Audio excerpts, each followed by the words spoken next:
Shalom warga kerajaan, welcome to the Kingdom Celebration GBI Rock Manado. Kabar sukacita dan kemenangan besar yang dijanjikan Allah sesuai firman-Nya pasti menjadi bagian dari setiap kita yang senantiasa hidup oleh kasih karunia Tuhan yang heran dan ajaib. Kiranya tayangan yang kami bagikan melalui media online GBI Rock Manado dapat menguatkan dan memberkati kita sekalian. Let's spread the word of God and His greatest love for us. Share this video to your friends and relatives and let's be blessed and restored together through this worship. Jangan lupa untuk like, share, and subscribe to our channel GBI Rock Manado serta nyalakan lonceng notifikasi agar tidak ketinggalan update video terbaru dari GBI Rock Manado. Selamat beribadah, Tuhan Yesus memberkati.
Shalom warga kerajaan.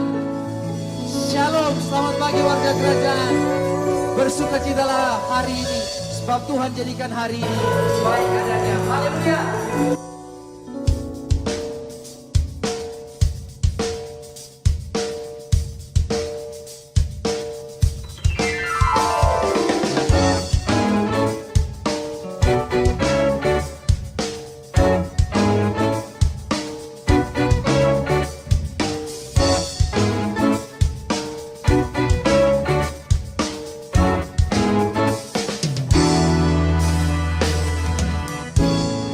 Kau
kerajaan. Ku berbahagia yakin itu. Amin.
Shalom warga kerajaan.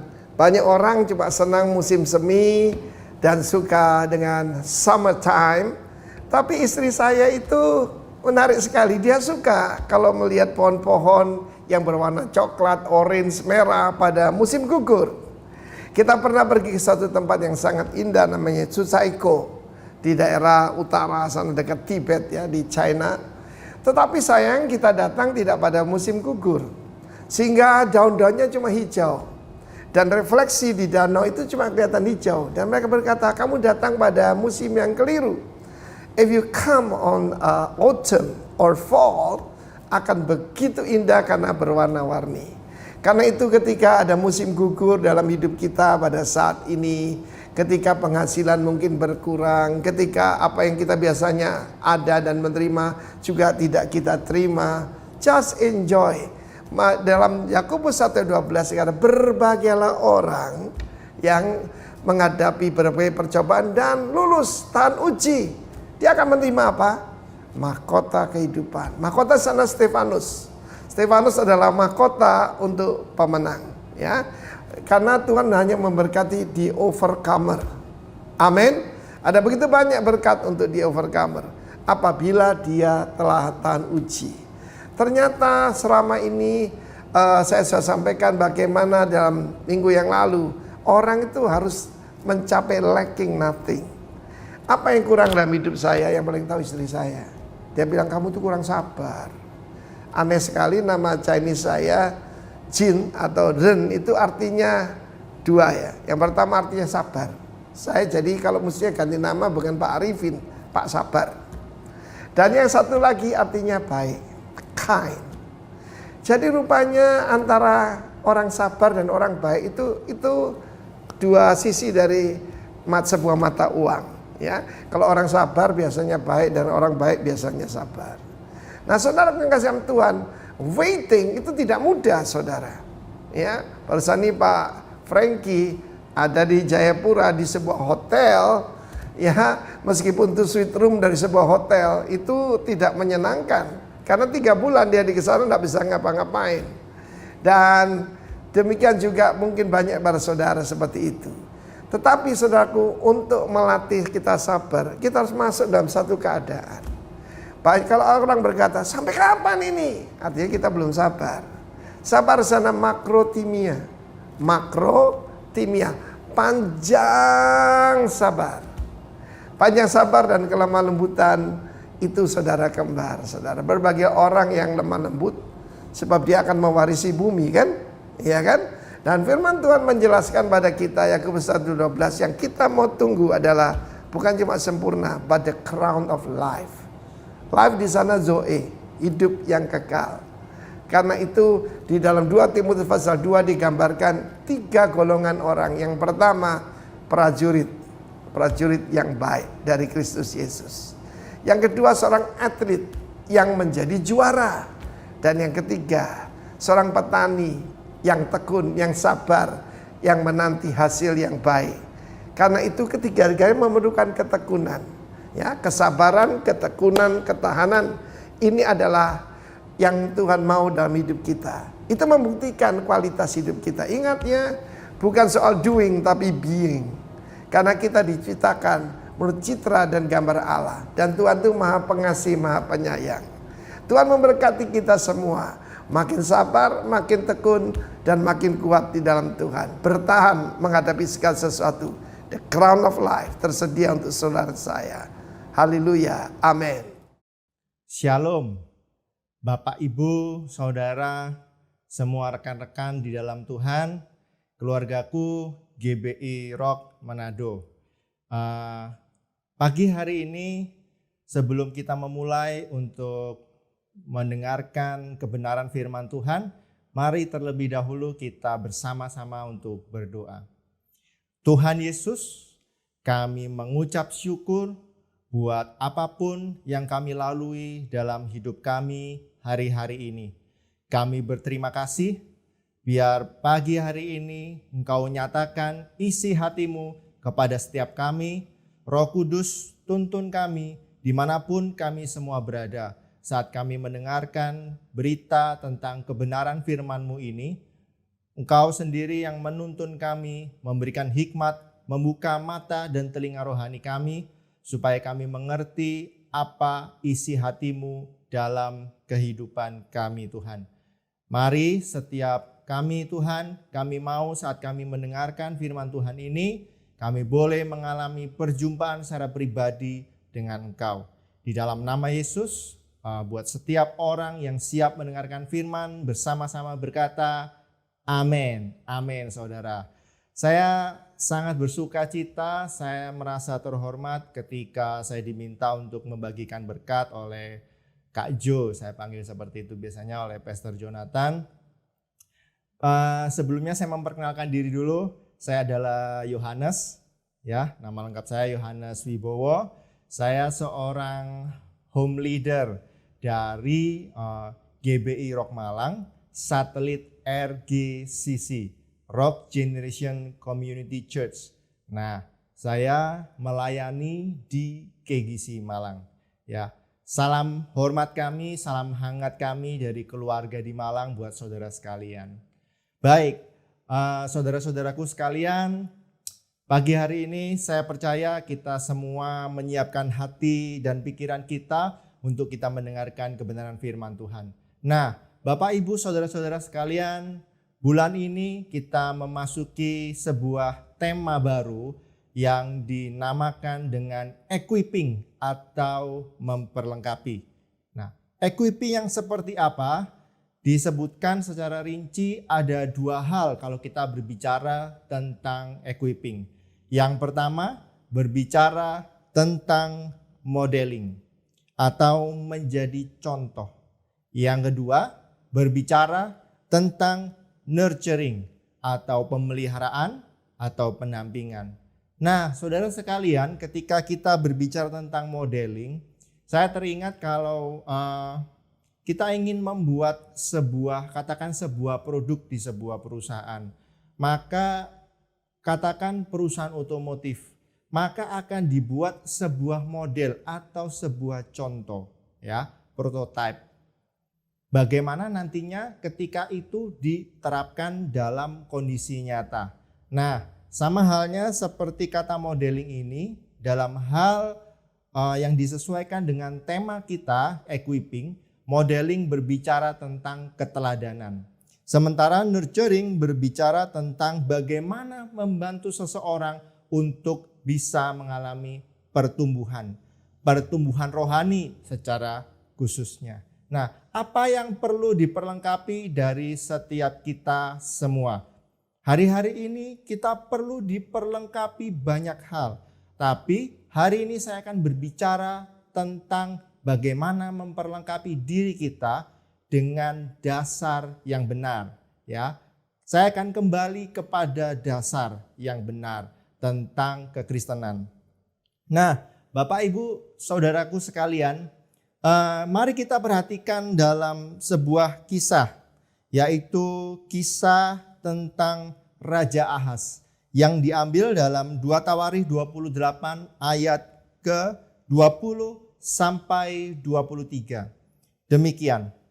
Maka datanglah Tilgat-Pineser, raja negeri Asyur kepadanya, hanya bukan membantu dia, melainkan menyesakkannya.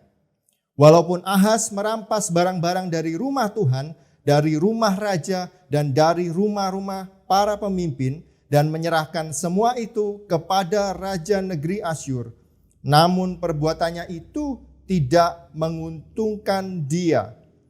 Dalam keadaan terdesak itu, Raja Ahaz ini malah semakin berubah setia terhadap Tuhan. Ia mempersembahkan korban kepada para allah orang Damsyik yang telah mengalahkan dia. Pikirnya, yang membantu raja-raja orang Aram adalah para allah mereka. Kepada merekalah aku akan mempersembahkan korban, supaya mereka membantu aku juga. Tetapi Allah-Allah itulah yang menjadi sebab keruntuhan bagi dia dan bersama-sama dengan dia bagi seluruh Israel. Nah, singkat ceritanya seperti ini saudaraku.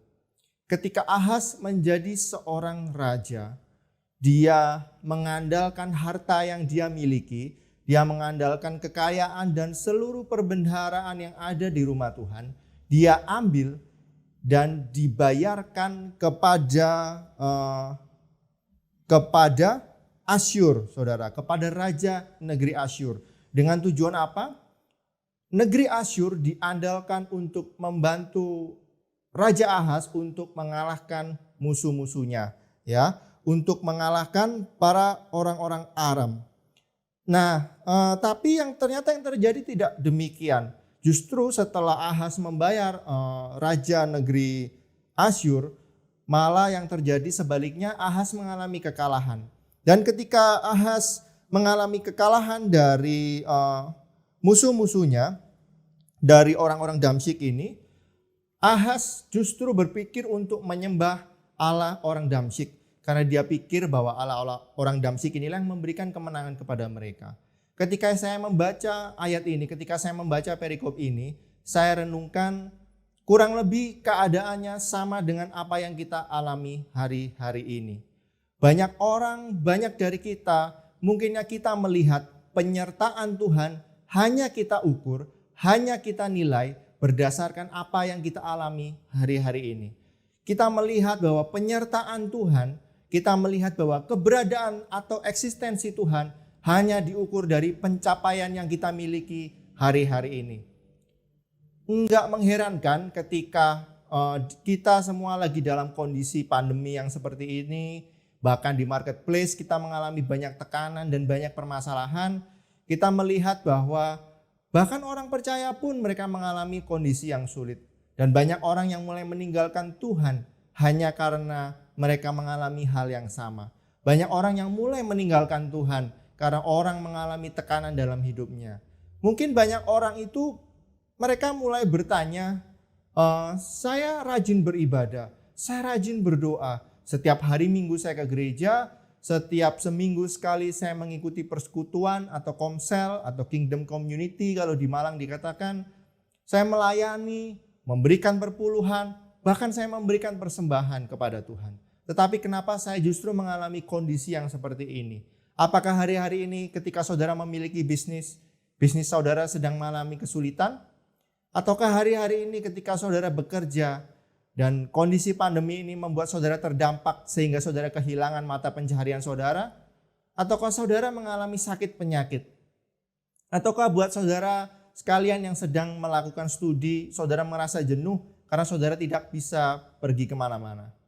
Nah, saudara, saya mau berkata bahwa keadaan sulit atau keadaan yang tidak sulit sekalipun, Tuhan Yesus adalah Tuhan yang kita sembah. Tuhan Yesus sudah mati dan bangkit buat kita semua. Baik kondisinya baik ataupun tidak, Tuhan Yesus sudah mati dan menebus setiap dosa Bapak, Ibu, Saudara sekalian dan juga saya. Nah, mari saudara-saudaraku sekalian, pagi hari ini benar-benar kita merenungkan bahwa Tuhan tetaplah Tuhan apapun keadaannya. Tuhan tetaplah Tuhan meskipun mungkin hari-hari ini kita mengalami kondisi yang sulit sekalipun. Maka kita pagi hari ini kita akan belajar bahwa mari sebelum kita jauh berbicara hal yang lebih besar, sebelum kita jauh berbicara hal yang mungkin lebih luar biasa, mari kita kembali kepada kebenaran firman Tuhan.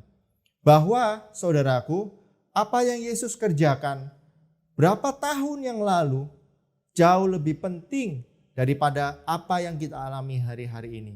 Apa yang Yesus sudah lakukan dahulu jauh lebih penting daripada apa yang kita alami hari-hari ini. Nah, Bapak, Ibu, saudaraku sekalian semuanya, kita mau belajar hari-hari ini bahwa Injil, bahwa kebenaran firman Tuhan harus menjadi dasar yang memperlengkapi kehidupan kita. Apapun kondisinya, apapun keadaannya, apapun yang saudara alami hari-hari ini. Saudara, kita harus tahu bahwa kehidupan kita, Paulus mencatat seperti surat yang terbuka. Bahwa ketika orang melihat kehidupan kita, bahwa ketika orang melihat respon dari apa yang kita alami hari-hari ini, mencerminkan siapa Tuhan yang kita sembah.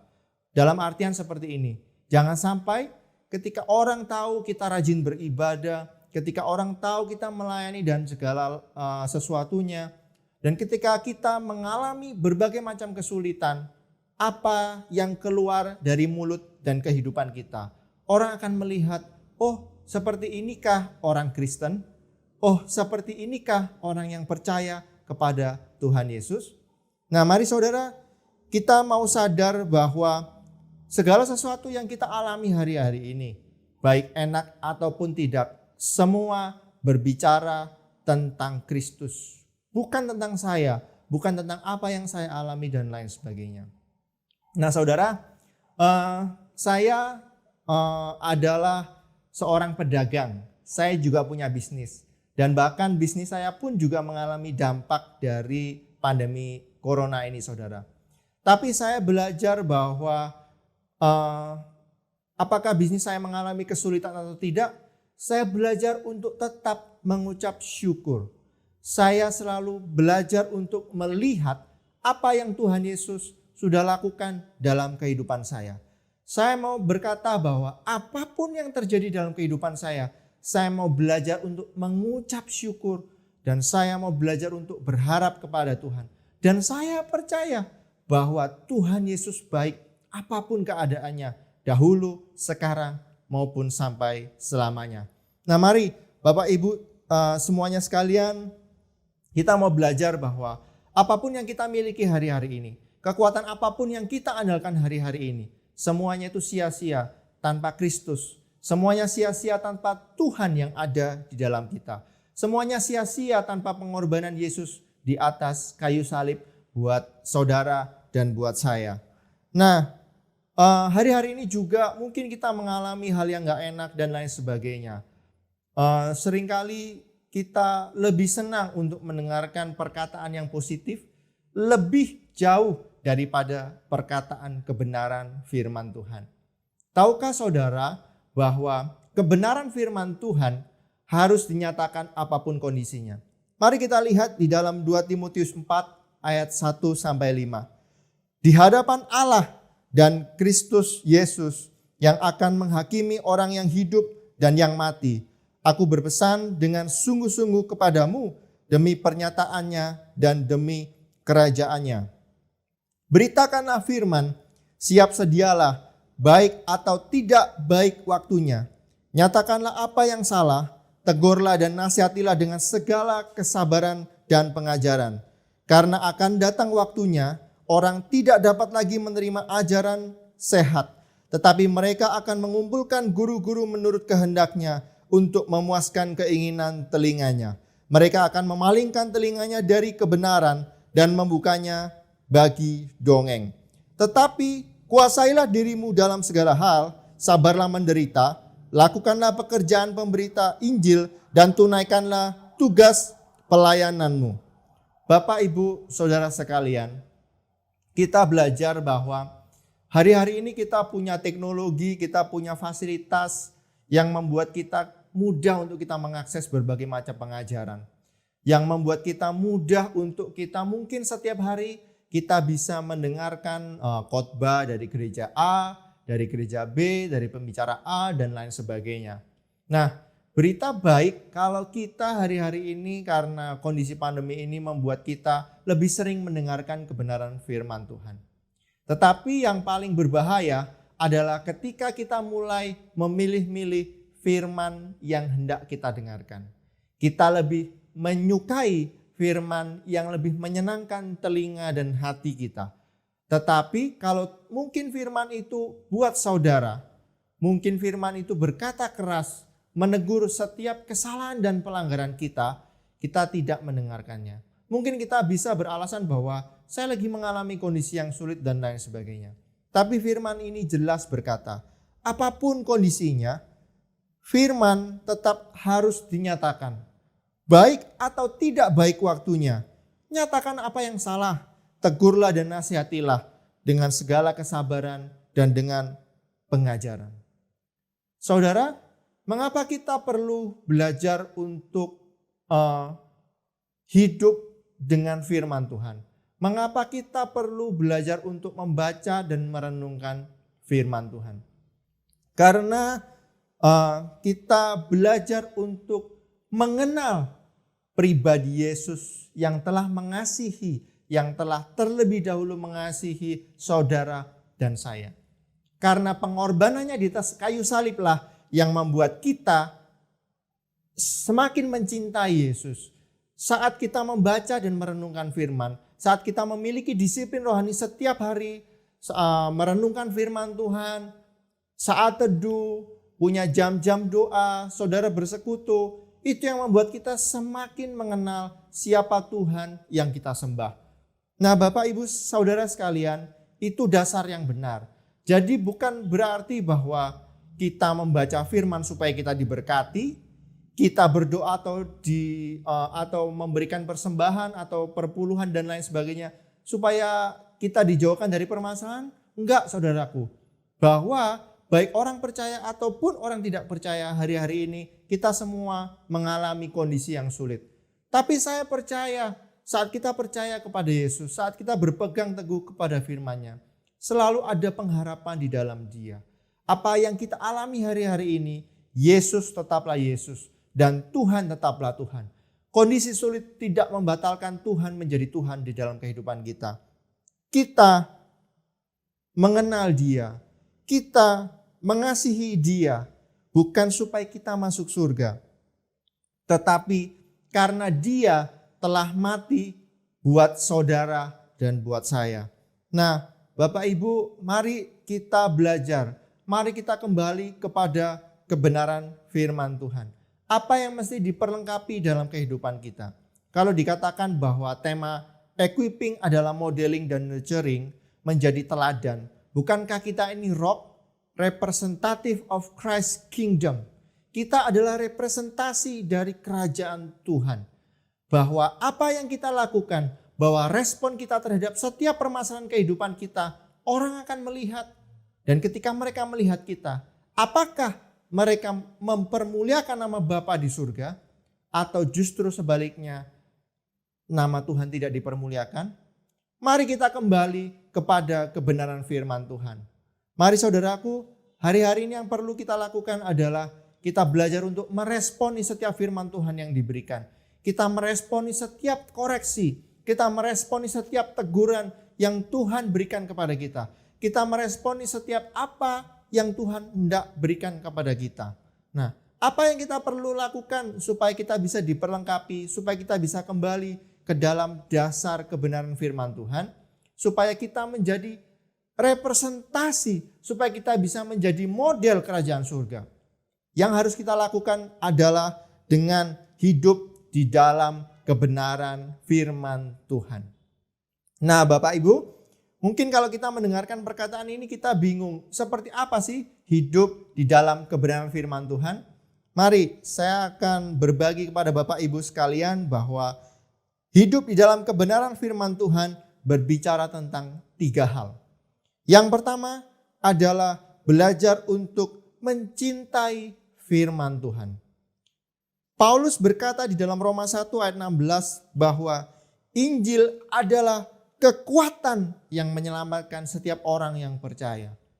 Injil, firman Tuhan yang Bapak Ibu baca, setiap hari Bapak Ibu renungkan, memberikan kekuatan. Mengapa? Semakin kita belajar, semakin kita membaca firman Tuhan, semakin kita mengenal siapa Tuhan yang kita sembah, itu akan memberikan pengharapan kepada kita. Membuat kita semakin mengenal siapa Tuhan yang kita sembah. Hari-hari ini seberapapun permasalahan hidup yang saudara alami, saya pastikan bahwa kebenaran firman Tuhan menyatakan bahwa Tuhan jauh lebih besar melampaui setiap permasalahan kehidupan kita. Bahwa Tuhan jauh mengatasi setiap kesulitan, setiap sakit penyakit yang Bapak Ibu, yang saudara-saudara semua alami hari-hari ini. Bagaimana caranya hidup di dalam kebenaran firman Tuhan? 1, mencintai firman Tuhan. Kita nggak bisa mencintai Tuhan tanpa kita mencintai firman-Nya. Tanpa kita mencintai kebenaran Injil itu sendiri.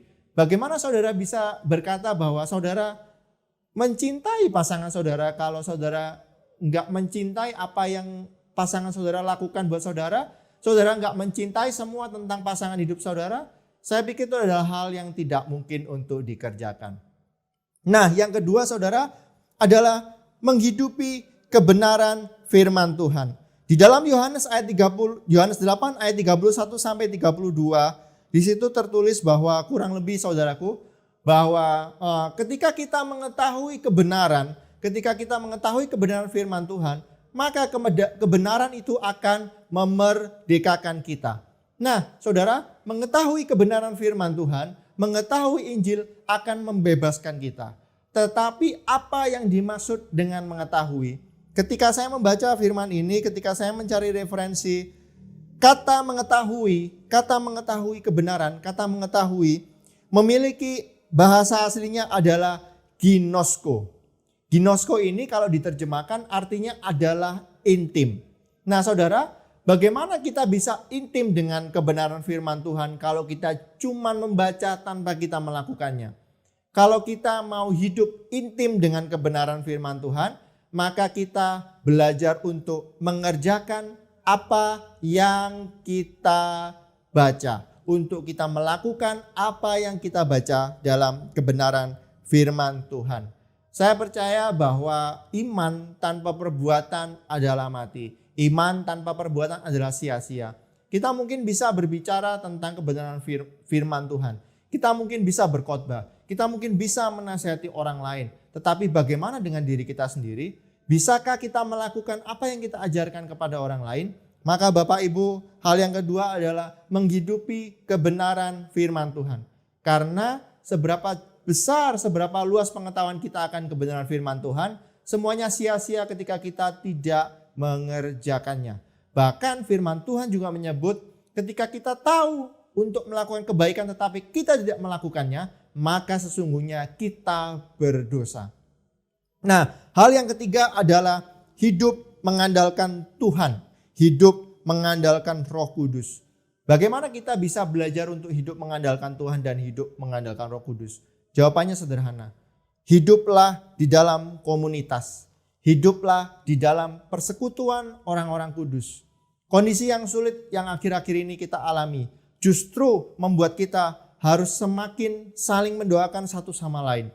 Justru harus membuat kita saling menolong satu dengan yang lain. Kenapa saudara? Karena justru disitulah kita mengenal pribadi Yesus melalui orang-orang yang ada di sekitar kita. Karena saya percaya bahwa Tuhan memakai orang-orang yang ada di sekitar kita untuk memproses dan membentuk kehidupan kita. Maka saudaraku, di dalam kondisi yang seperti ini, jangan menjauhkan diri dari persekutuan orang-orang kudus. Jangan menjauhkan diri dari persekutuan saudara. Jangan menjauhkan diri dari komunitas saudara. Jangan menjauhkan diri dari ibadah-ibadah saudara sekalian.